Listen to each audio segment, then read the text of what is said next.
Fermato uno scafista davanti alla spiaggia delle Pergole a Realmonte. È un uomo tunisino bloccato in mare ieri dalla Guardia di Finanza mentre andava verso sud con un peschereccio bianco di 12 metri, dopo aver portato una quarantina di migranti sulla costa agrigentina.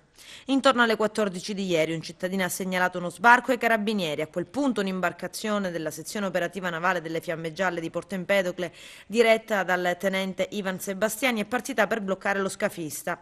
L'uomo, appena individuato, non ha fatto resistenza ma ha buttato a mare il GPS che aveva con sé.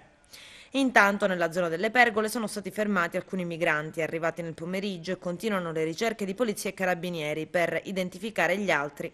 E stamattina a Cannatello, intorno alle 7:30, un peschereccio tunisino di circa 12 metri è arrivato indisturbato portando una cinquantina di migranti che, come vedete dalle immagini, sono scesi in spiaggia e si sono dileguati tra le strade di Villaggio Mosè e San Leone.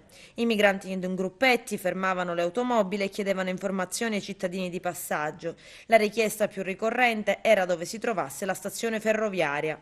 È importante che questi uomini vengano quantomeno fermati per essere riconosciuti, ma si possono bloccare in mare solo se vengono raggiunte in tempo, quando sono a largo, con delle manovre fatte in sicurezza. Ogni vita umana è importante, spiega il procuratore di Agrigento Luigi Patronaggio. Non possiamo avere sulla coscienza una sola vita andata persa.